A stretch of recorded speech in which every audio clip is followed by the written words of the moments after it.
So it's time we discussed Venezuela. I was really hoping I wouldn't have to make this video, but it looks increasingly likely that the US is now about to impose some sort of sanctions and limitations and embargoes on Venezuela, and the UK is, as ever, going to be the US's little lapdog in this whole situation and is going to follow suit, with Jeremy Corbyn criticising, of course, this discussion. Now, Venezuela is a mess. There's no denying that at all. Protests, dictators and presidents coming and going and all this kind of stuff. Let me tell you the reason why. It's very easy to say that this country is a mess because of socialism, which is often the case. Whenever you talk about socialism with someone, they very usually, if they're against socialism, will point out Venezuela and Cuba as examples of how socialism has failed.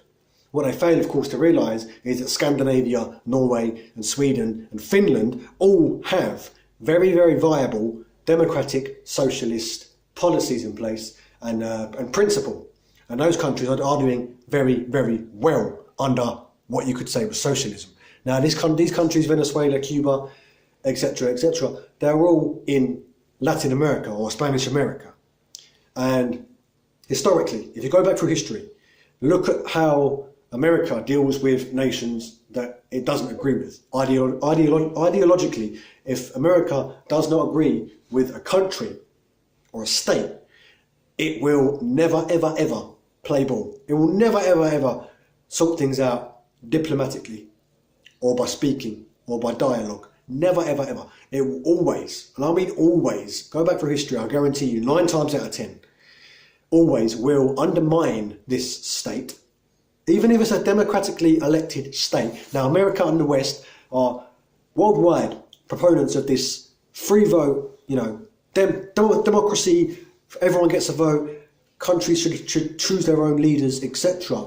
This rhetoric of we're spreading freedom, we're spreading democracy to all these countries, blah, blah, blah. What they fail to tell you is it's only democracy when they tell you it's democracy.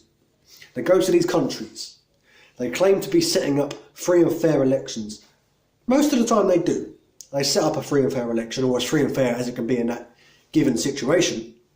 But if that country then votes for a leader that they do not like, they will either force the country to have another vote until they get the result that they want, or they will fund coups, underground movements, etc., political opponents. They will engage in sabotage, in espionage. Just look back through the 50s and the 60s, all the way through to the 80s in America and the Cold War. Look at what America was doing to get rid of Castro. They tried to kill him 150 times, I think it was. The CIA tried to kill Castro with poisoned cigars and exploding cigars and things like that, and crazy, mad schemes, just to get rid of a man who was running a country in a way that they did not like. Now, yes, Venezuela and Cuba and these countries have problems of their own. There is no denying that. However, how did these problems get there in the first place? Because I firmly believe if you allow a country to choose its own leaders and then you leave it the fuck alone, I firmly believe that country will start to do well. It's no coincidence that Scandinavia, Norway, Finland and Sweden are all socialist countries, but they've never been meddled with by the West or by the US, as far as I can tell. And they're all doing brilliantly. They're all doing absolutely fine. So it's no coincidence that those countries are doing fine, whereas countries that historically have been meddled in by America, by Britain, by whoever it is in the West, because these countries were proponents of an ideology that these Western governments did not like. It's freedom when they say so. It's democracy when they tell you it's democracy. They did it with Iraq as well. They went to Iraq, said we're setting up free and fair elections. What did the Iraqis do? Elected Saddam. Now the Americans didn't like Saddam. What did they do? Invaded. Deposed Saddam. Made him hide in a hole. Just to get rid of him. Just because they did not like his ideology. They did not like his political state. Now, as I said before, these countries had problems, yes. But I promise you, I'm pretty damn certain these countries' problems would be next to nothing or nothing at all. Because the reason that these countries have these problems, the reason these extremists and these dictators are able to get on a pedestal and get on a platform in the first place is because of the turmoil and the unrest that is caused by Western governments funding extremists, funding terror cells and insurgents and all this kind of thing, because they want to depose another government that has been democratically elected.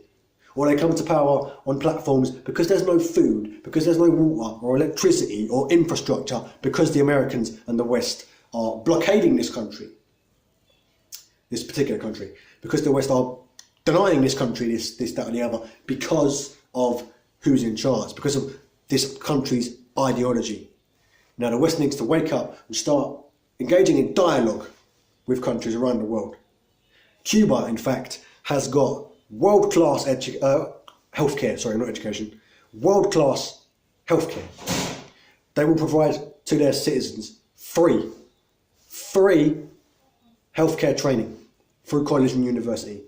And they will take in even foreigners to train to learn health, to learn medicine in Cuba, on the basis that once they go back, for free, they'll do it for free, on the basis that once you finish your course and you've got your qualifications, you go back and you help the poor and the sick in your own home country.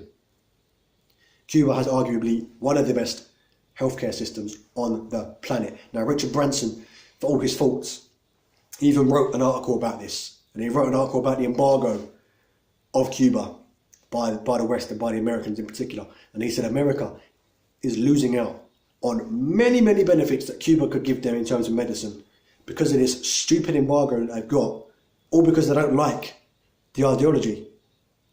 So, same situation with Venezuela.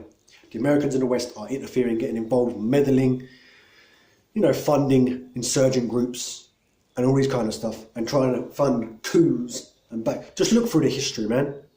It's not hard to see why these countries are fucked.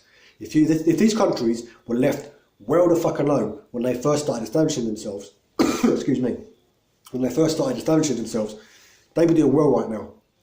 So only because these big bully boys in the West, the big economic powerhouses, have to impose embargoes and fund people and throw their money around in order to get their way, because they don't like the way these countries are governing themselves, essentially. That's it. Thanks for watching. That's been Venezuela. I'll see you next time.